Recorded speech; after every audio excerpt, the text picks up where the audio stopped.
Thank you for joining Cancer Support Community Atlanta for this program. Please visit our website, cscatlanta.org, for a complete list of live and recorded events. We invite you to sign up for our newsletter to stay connected to all future programs.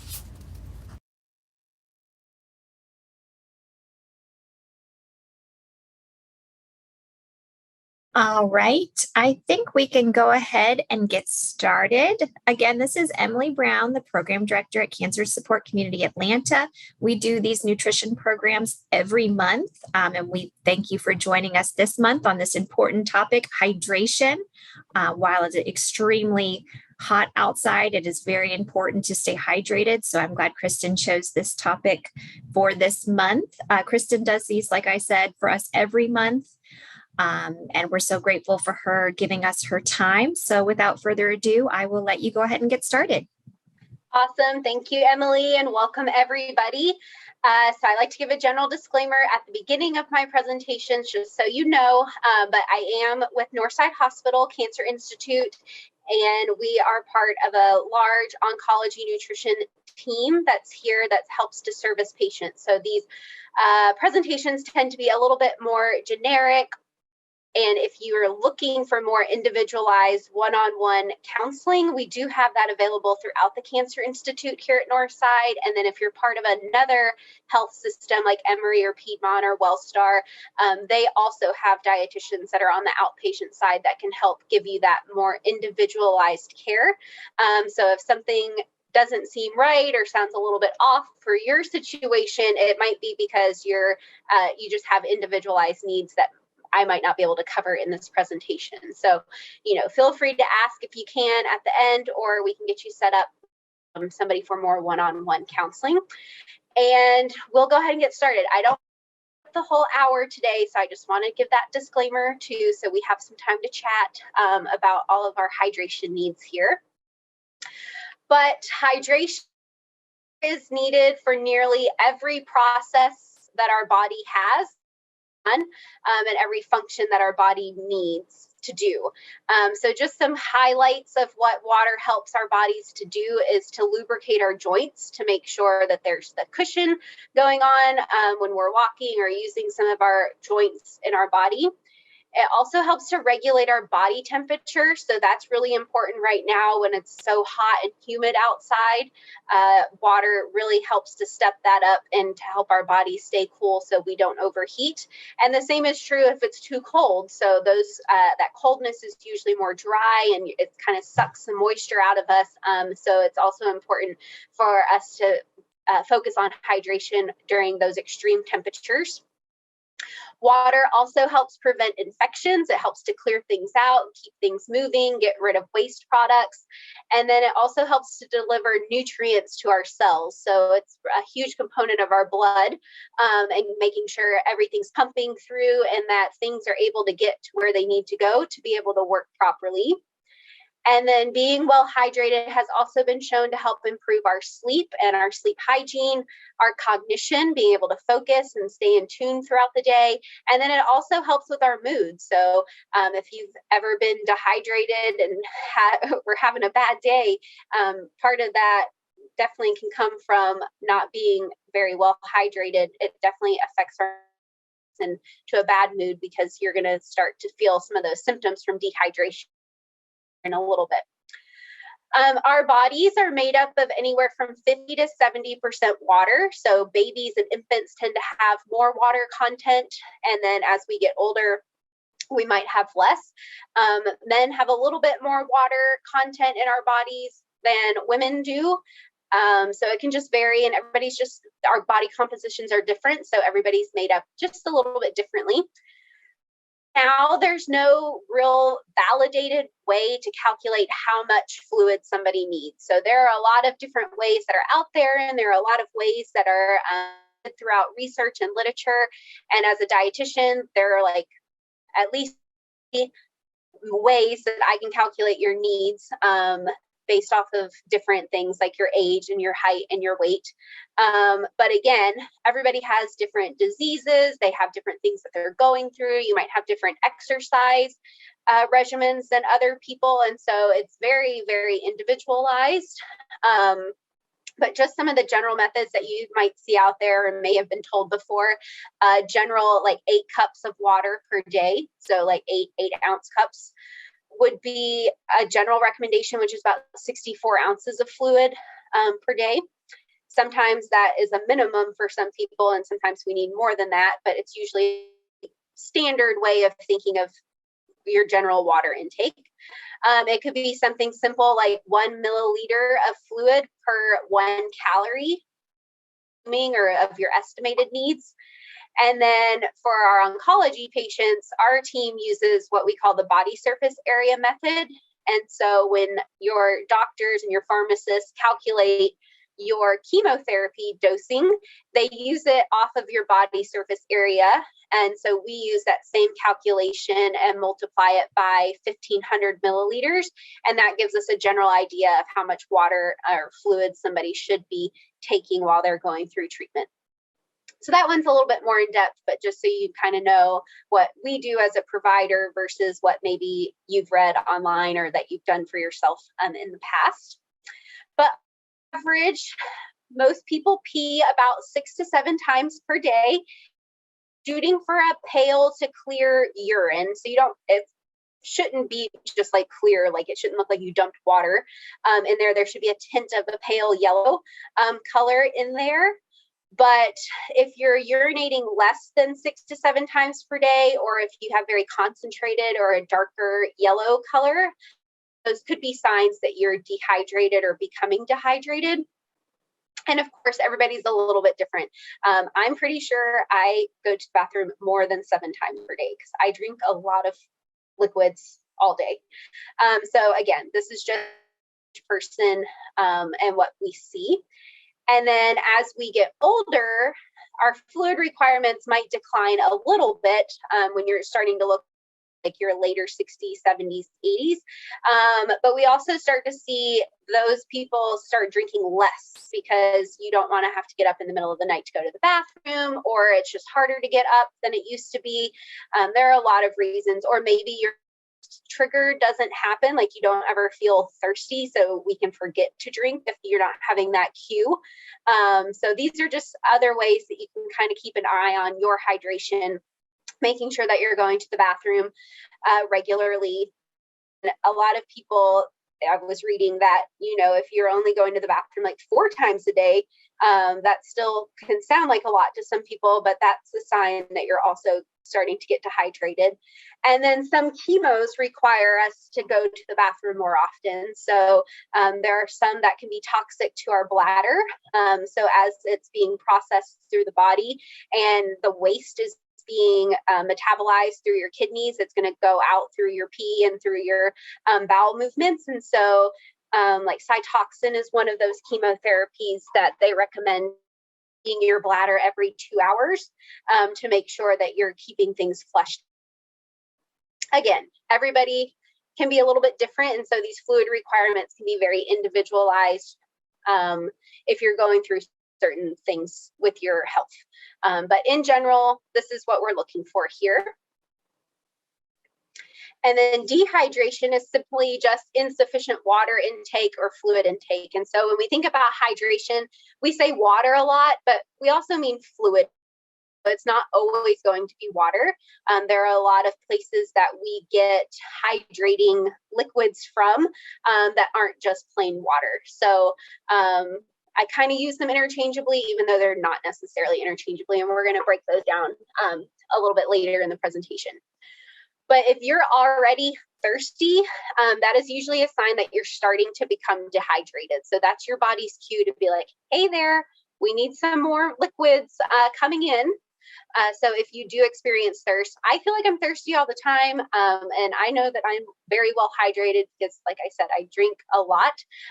So sometimes people just have that thirst, or maybe you suffer from dry mouth just naturally, or from your treatment, something caused dry mouth and your body hasn't rebounded back, or maybe it's not happened to your saliva glands. So again, you might drink water all day and still have a mouth. So everybody's a little different. These are just the general signs. But you might start noticing that you're getting headaches, that you're feeling tired, that you're starting to feel weak. Again, that you're having dry mouth. Maybe sometimes if you're out exercising, got your water bottle, you'll start noticing some of these symptoms too. Appetite, but maybe you're starting to crave a lot of sugar and you just need something, could be a sign. Having constipation, if you're not having enough liquids, your bowel movements might be harder to pass. And then, of course, that dark colored urine. So normally try to think about, like, if you go all night without going to the bathroom and you get up in the morning and you go to the bathroom, your urine is usually a more concentrated yellow color because it's been sitting in your bladder all evening while you're sleeping, and your kidneys have still been doing things and you haven't been able to excrete that. So I like to kind of compare what it looks like in the morning versus throughout the rest of the day once you're up and you're starting to move and you're starting to drink and eat different things that are helping to hydrate you for the day. So keep that in mind as well. Or maybe you go on vacation and you are out of your normal routine. You might start seeing some of these changes too. So it's pretty interesting to see how our bodies are able to regulate themselves so well, and using your waste products can help you to identify what's going on inside. But if you do experience dehydration, you probably look a lot like this guy over here by the afternoon, trying to do your work, but you're not able to focus. Again, you're feeling that tired feeling. You keep drinking coffee, but that might be making the dehydration a little bit worse. So yeah, you usually can have a pretty good idea if you're starting to feel dehydrated. And there are a couple of different categories of dehydration. So if you're at home on the outpatient side of things, mild dehydration tends to most of. And so just drinking more fluids by mouth typically will help to take care of that and resolve that. So again, in most cases, we're able to resolve that just by drinking water. If you're having significant sweat, vomiting, diarrhea, then we might have to look at replacing some fluids that have some electrolytes to help our body replete itself a little bit better. And then moderate dehydration usually requires IV hydration. Go to the infusion center and get some IV fluids done, maybe urgent care or even in the emergency room. And then severe dehydration, that's going to be managed by a healthcare provider. So normally people don't get to this point, but in the summer you can see it, like some of the people who exercise outside and maybe they're forgot to, again, drink, or they're running a marathon or whatever, you collapse and they're just having very severe symptoms. And so for those people, they have to go to the emergency room or call 911. And then again, if you're actively going through treatment or you have gone through treatment, you may have already been set up to receive IV hydration a few times a week because the doctors already knew that those chemos or those regimens were going to be dehydrating and that it's hard to keep up with those while you're going through treatment just by drinking stuff. So you may have seen that, or maybe you felt puny one day and you called and they said, come in for fluids. These are all things that we might see. And I see a lot of commercials and stuff now from the marketing, hydration and water and all of the products that are coming out onto the market is a big focus, but a lot of them claim that just the general population tends to be dehydrated. And always very surprised by the number of patients that I see that just don't like drinking water or don't like drinking fluids in general, or they just forget because they're very busy, or you get stuck at the doctor's office for several hours that you weren't expecting. And so again, you're thrown off your routine, and just making sure that we're keeping up with that. Or maybe some medications have caused you to lose that thirst cue. So again, you just kind of get behind on your total fluid intake for the day. So we always have to keep this top of mind because our body just really doesn't function very well if we're not keeping up and keeping those fluids coming in.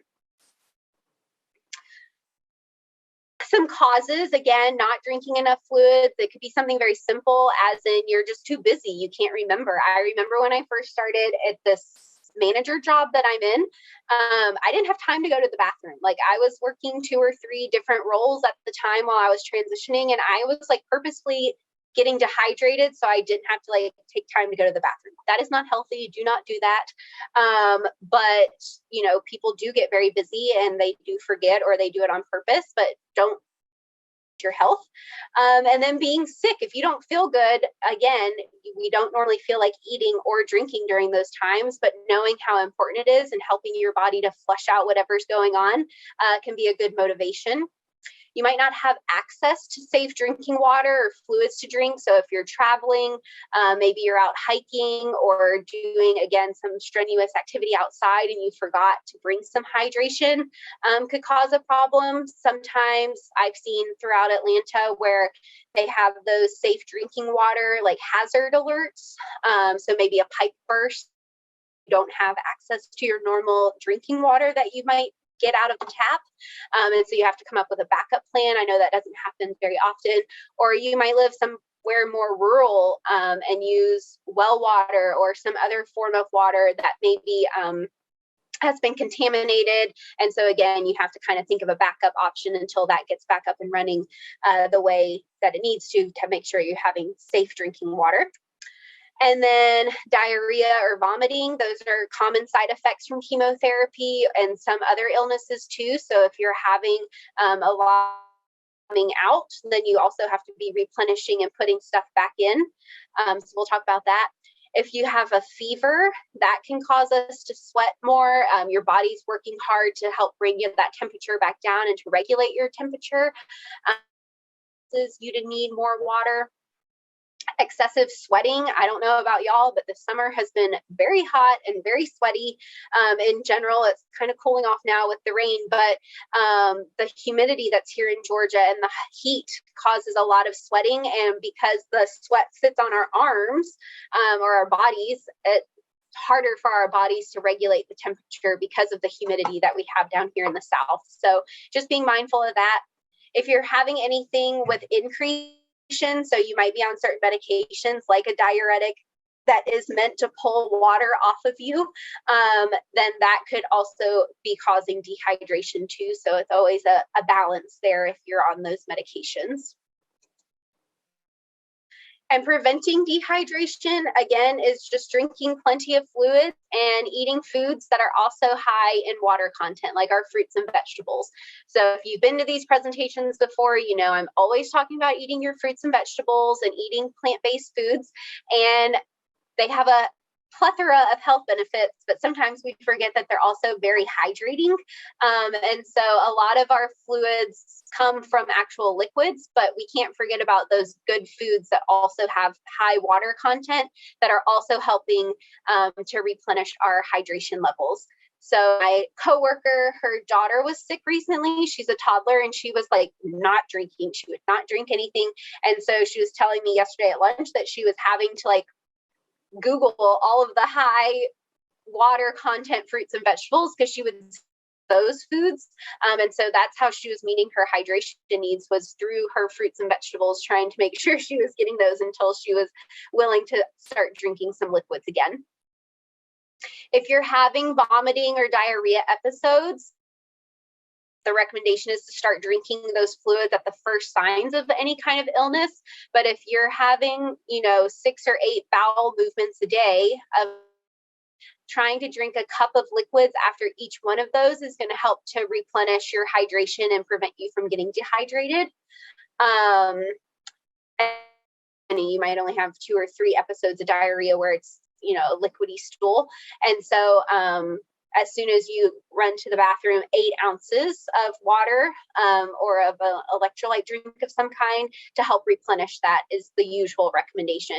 Same with vomiting. If you're having regular vomiting episodes, you're throwing up whatever you had just taken down or something that was sitting in your stomach. And so you want to replenish that. And you don't want to gulp or take big sips of stuff. It's just little sips, for a little while until your stomach has settled and you're able to tolerate those things.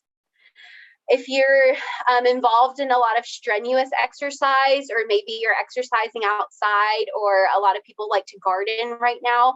So if you're outside for extended periods of time, you really have to stay on top of your hydration also.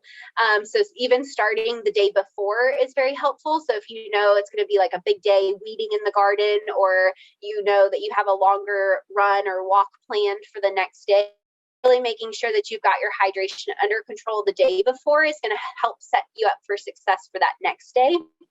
So you just want to make sure, the day before, that you're producing that clear, more pale color urine as a good indication that you're on top of it with your hydration.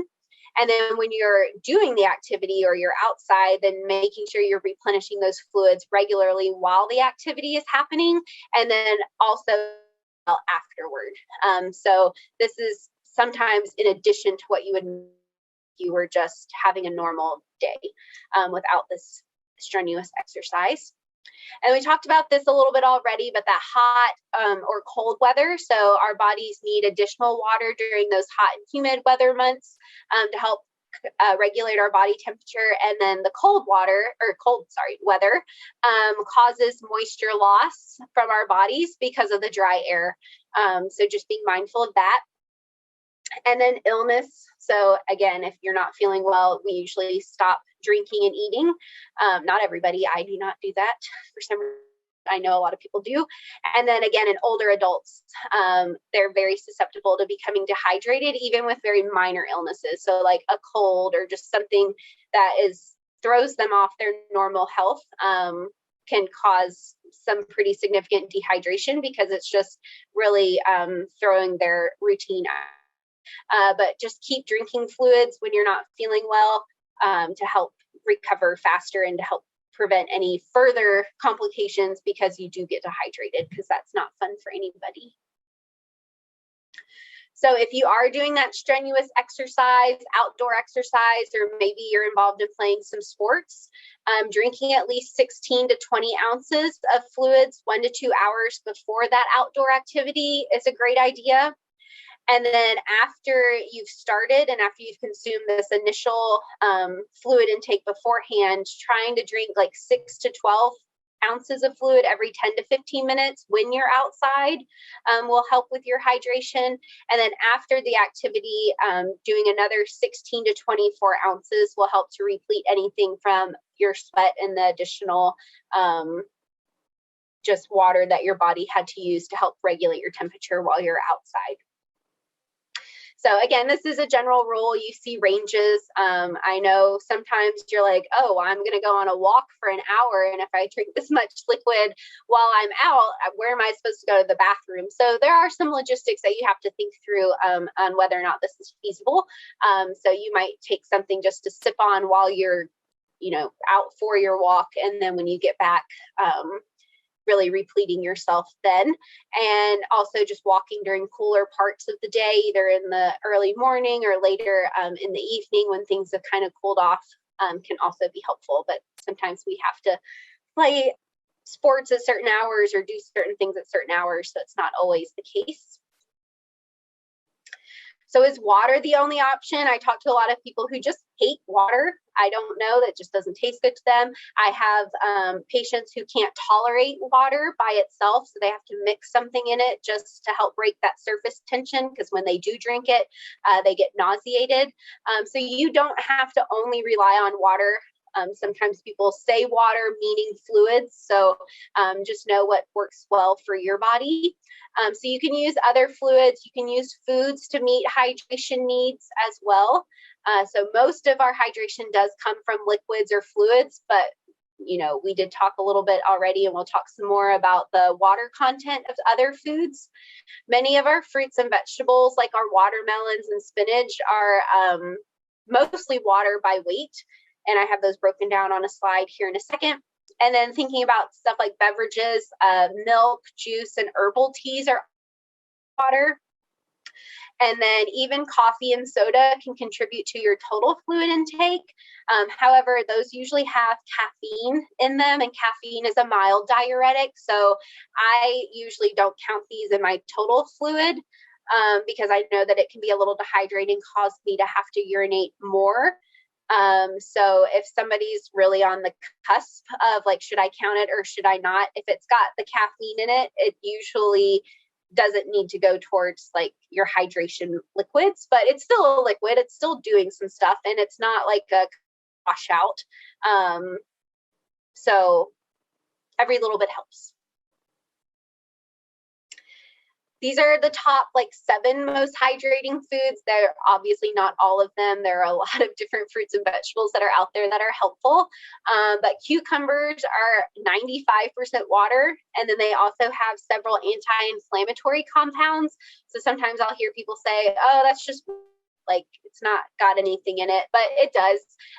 Your vegetables, even if they are mostly water, still have some great fiber and some other compounds in them that help to have anti-cancer and anti-inflammatory properties, which we're always looking for.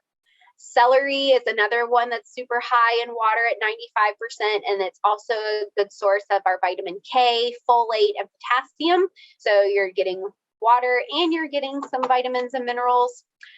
Iceberg lettuce, who always gets a bad rap, again, 95% water, but it doesn't have a lot of other nutrients. That's not to say it's bad for you or anything. It just darker, greener leafy vegetables will have more of the vitamins, but they have a little bit less water, but that's okay. Even spinach has like 91% water content, so it's still really high up there. From like a strictly hydration perspective, or maybe you just love those wedge salads you can get at restaurants, you don't have to feel bad about having some iceberg lettuce because it's still giving you some great hydration. Zucchini, another abundant vegetable that's out there right now for the summer, is almost 95% water, and it's packed with beta carotene, lutein, and I can't pronounce that, but they're antioxidants that help keep our body in check too. So again, water plus some good nutrients there. Watermelon, it's in the name, watermelon. So 91% water. You can think about how juicy those are. So good. And it's also a good source of lycopene. Strawberries are also around 91% water. They're another rich source of some different flavonoids that help with our anti-inflammation things. And then cauliflower, what can't cauliflower do these days? It's about 92% water, and it's also rich in vitamin C and vitamin K, and it's part of the cruciferous vegetable family. So again, hydration along with great nutrients here in these. Again, they're not the only fruits and vegetables that are out there. They were just highlighted on a fun list that I thought was interesting, that they had their percentages broken down for us. So including your fruits and vegetables, especially during the summer when they're in peak season, is great. And then having some of these throughout the winter in frozen food form is also great. So when we think about hydration, a lot of people think about electrolytes and like water, or do I need to have a sports beverage, or do I need to have one of these like 900 products that have come out in the last 5 years to help me hydrate? Everything that I have been able to find is water should really be enough. But there are certain minerals that our body uses to help regulate the balance of our fluids in the body. And so if we lose significant amounts of these minerals, like if you're having a lot of vomiting, or you're having a lot of diarrhea, or you are sweating a lot, then you might need to have some of these electrolytes replaced. Would be a good time to have an electrolyte beverage, like a sports drink, or there's all kinds of stuff out on the market now, but you'll start seeing maybe changes in your blood pressure or muscle contractions, or you're just, again, feeling that tired, fatigued feeling in the afternoons, or different times when you hydrated. So again, you don't have to drink these things at every single time you're drinking, but maybe once a day you want to have something. Or if you're having, I know I have diarrhea for 3 days after I have chemotherapy. So for these 3 days, I might want an electrolyte drink to replenish myself. So you just have to play it by ear. And some people just like the taste of them, and that's what they prefer to drink over water. And so that's okay too. But sodium, potassium, and magnesium are the three big ones that help to regulate our fluids throughout our body. So you'll see, especially if you've ever had to like watch your sodium content for your heart health or for blood pressure, a lot of these drinks have a lot of sodium in them. And so it seems counterintuitive to take sodium. Helps our body to retain water. And so that's why those included in a lot of these like powders or in the sports drinks and stuff too. So this is a nice oral rehydration therapy recipe that's actually done by the World Health Organization, and it should be things that are just available like in your pantry. So I have told Emily I brought props. I've got like this liquid IV powder pack that you just mix in water, and it's got different sodium and potassium. I've got this like antioxidant cocoa fusion. People give me a lot of things. So this is another one that's got potassium in there. It's got, this sodium content is 65 milligrams, where this liquid IV is 500 milligrams. So if you're watching your blood pressure, some of these you definitely have to be careful of. Somebody gave me 2O protein water drink, and it's got 220 milligrams of sodium, and it's got a little bit of potassium, but not a whole lot. So these were just things I had in my office that I thought I would just pull out in there. So not a whole lot.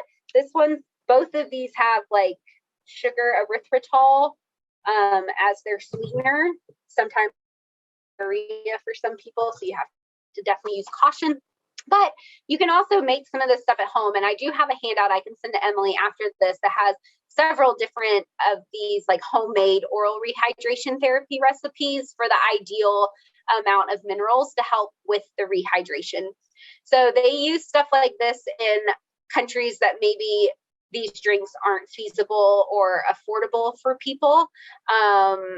But, you know, if you can make stuff at home and it tastes good and save some money, that is even better. So it just calls for normal table salt, Morton salt substitute. So that's usually like a potassium chloride. So that's where your potassium is going to come in, and the table salt's going to have the sodium. And then baking has the magnesium in it that you need. And then 2 teaspoons of sugar, of just table sugar. So that carbohydrate helps our cells to accept some of that fluid. So this is when you hydrated, when you would think about drinking this. And then tap water to make a liter of whatever it is. So just using like household measuring spoons, not silverware. So you want like a tablespoon and a teaspoon, a half teaspoon and a 4th teaspoon. And then you can add it to a 1 liter container. You add in about half the water and then put in all of the dry ingredients, shake well. If you want to add a little bit more sweetness and you like things like Splenda or NutraSweet, you're welcome to add that, or you can just leave it as is.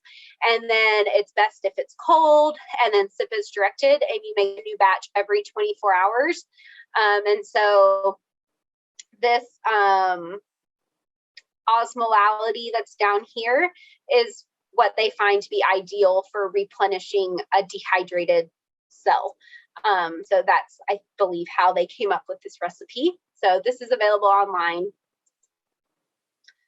When we think about water safety, I always get asked, like, should I be drinking tap water? Should I drink filtered water? Should I drink bottled water? It just depends on where you live and what your preferences are. There's no hard or fast rule, I guess, that you have to do a certain thing. But public water quality and the treatment varies throughout the U.S. So always check with your local health department and your water utility to confirm that the water that's at your house or in your community is safe. So I was born in Flint, Michigan, they no longer have that safe drinking water. Hopefully they've got that situation worked out, but I think we've all heard about their water crisis that's happened over the last several years. So you do have to be mindful of, where your water's coming from. Tap water is just what's available out of your home faucet. It should be considered safe, but should be and is are two different things. But if the city water supply or your municipal is providing that water, then it's usually tested regularly and treated. And it should be meeting qualifications for safe drinking water. But you can always double check and see. And then some people will buy like Brita filters, or their refrigerator filters out water. So just being mindful of that and what you're using, and making sure you're changing out the filter if you're using the filter, to make sure it's not growing its own bacteria if you've had it in there for years. And there are some private and small community wells. So the quality of this water cannot always be guaranteed. You're in a situation where your immune system is weak, like you're actively going through treatment and they've told you that your blood counts are down, then you might want to use other alternatives, such as boiling that water, or even doing bottled water or distilled water during that time.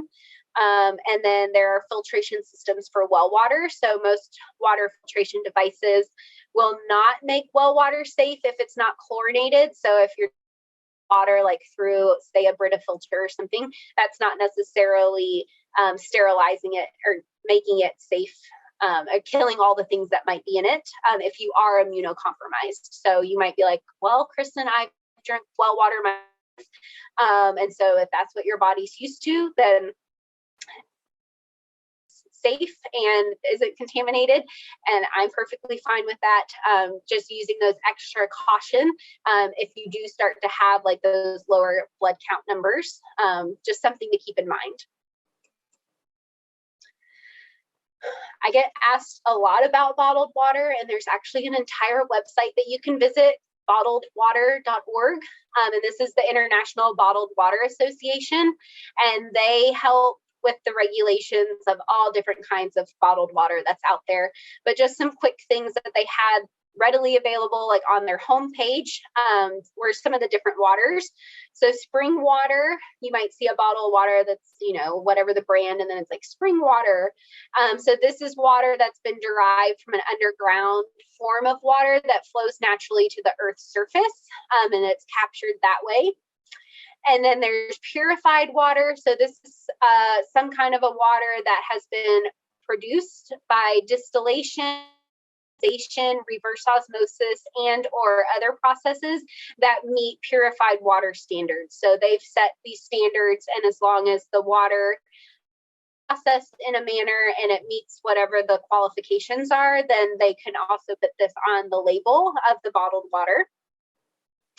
You might see a bottled water that just has like mineral water on there. And so this is actually natural water that contains certain minerals and trace elements, and they can't add minerals to the product. So this is naturally occurring minerals and trace elements in that water. So I'm sure those are like sourced in certain areas throughout the globe that have, it might run across a rock that has certain minerals that the water leaches those minerals out. And so it becomes a natural mineral water. So if you see that on the label, it's a natural occurring source.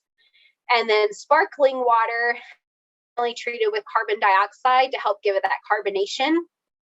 And sometimes this can be natural sparkling water, and it's been processed and they add the carbonation back in to make it sparkling again. And those are fairly popular right now too.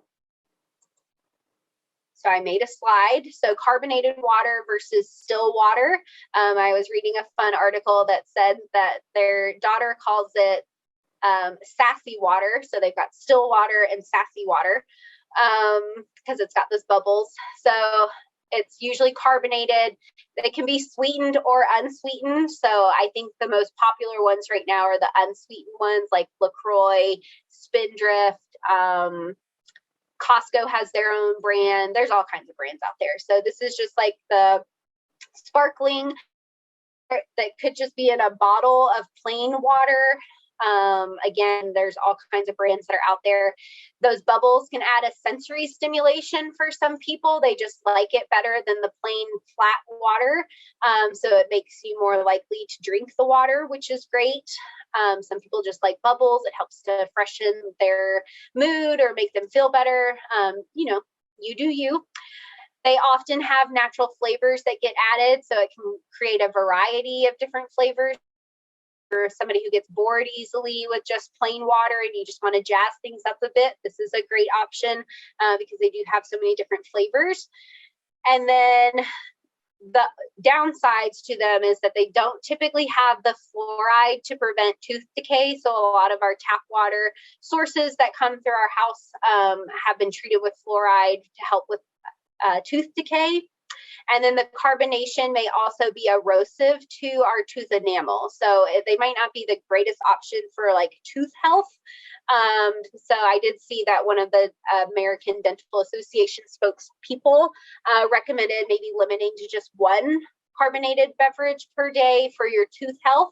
And then other things, if you want to drink more than those, you might consider pairing it with a meal because then it's mixing with the food and the saliva at the same time. And so that can prevent some of the tooth enamel decay.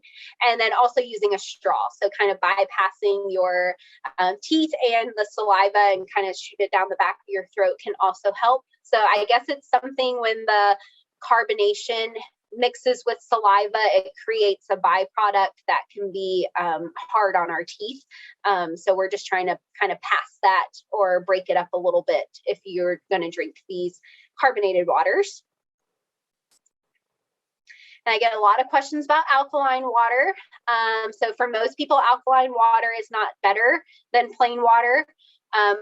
Alkaline water is regulated by the USDA, and it might have nutrients that have been added to it to help it achieve that alkaline pH level.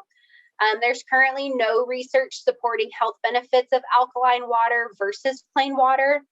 I will say I have a lot of patients who've had taste changes, or again, they might just not like water, but they like alkaline water. So if it's a taste preference, by all means, whatever gets some water in you, I am all on board. But if you're only buying alkaline water because you think it will reduce certain health things or reduce your cancer, those claims have not been proven by really any research at all. I saw another study that was looking at bone health, but again, it's very small studies and there wasn't any conclusive research that came out or like recommendations. And so alkaline water can be very expensive. I was just looking when I was making this presentation and, there weren't that many bottles, maybe like 12 or 14 in a pack, and it was like $40 that water. And so it's very expensive. So again, if money is no object, you like the taste of it and you're fine with buying it, there's no reason that you can't drink it. It's not going to harm you. It's just sometimes we buy things hoping that they're going to help do something that they claim. And those claims have not been validated, researched very thoroughly. So just being careful there. But again, it's a pretty tasty water. For whatever reason, the minerals that they add to it seems to work well for people who've had taste changes. So there's nothing bad about it. I just, the health industry makes a lot of claims about things, and I just like to talk through those. And then beverages, just to keep on or to limit, that we know aren't super helpful to our health, would be our sugar sweetened beverages. So trying to drink mostly water and unsweetened drinks is preferred. 100% fruit juice can add some nutrition to our diet, but for most people, we need to be limiting juice to just one serving per day. And sometimes that's only 4 to 6 ounces. It might not be a full 8-ounce glass. So just being mindful of that if you can. And then sometimes when you have very heavy fruit juices, they have a lot of sugar, like naturally occurring sugar in them, that can cause some GI distress for some people, just that amount of sugar going in all at one time. So diluting it with water can be helpful, or having it alongside of a meal can also be helpful to prevent that distress. And then we know that sugar sweetened beverages provide a lot of energy. They have a lot of but they don't always influence our appetite. So we might drink something and we, drunk 200 or 300 calories, but we're still hungry because we don't have any food in our stomach. So just being mindful of that, because it can lead to having excess calories. And again, for some people, it can lead to having or some other GI upsets as well. So just using caution. Not like you can do this every once in a while, or if you love, your apple juice with breakfast, that's fine. We just have to be mindful of the rest of the day as well. And then alcohol consumption. I get a lot of questions about alcohol, and we know that for cancer prevention and reducing our risk of recurrence of cancer, it's best to not drink alcohol, are the current recommendations from the American Institute for Cancer Research. So there's some research that shows smaller amounts of alcohol might help to protect our hearts, but that is not really the case when it comes to cancer. So alcohol in any form, whether it's wine, beer, liquor of some kind, is still a carcinogen. It's the ethanol that's in these alcoholic beverages that's the carcinogen. And then when our body metabolizes the ethanol, it makes another byproduct when it metabolizes through our kidneys and our liver that is also a carcinogen. So it's kind of two carcinogens because of the alcohol. So if you're concerned about cancer, the recommendation is to not drink. It is linked to 6 different cancers that are over on this photo here. And if you do choose to drink alcohol, or you want alcohol every once in a while, just limiting your consumption. So it's 1 drink for women per day and 2 drinks for men per day. And so that's usually like a 4 to 6 ounce glass of wine, or maybe 8 to 10 ounce beer. And then for liquor, it's usually like a 1.5 ounce shot is like 1 drink considered. Thank you for joining Cancer Support Community Atlanta for this program. If you're interested in other live or recorded programs, please visit the online program tab of our website, cscatlanta.org, or follow us on Facebook. We'll be sharing additional information on upcoming programs.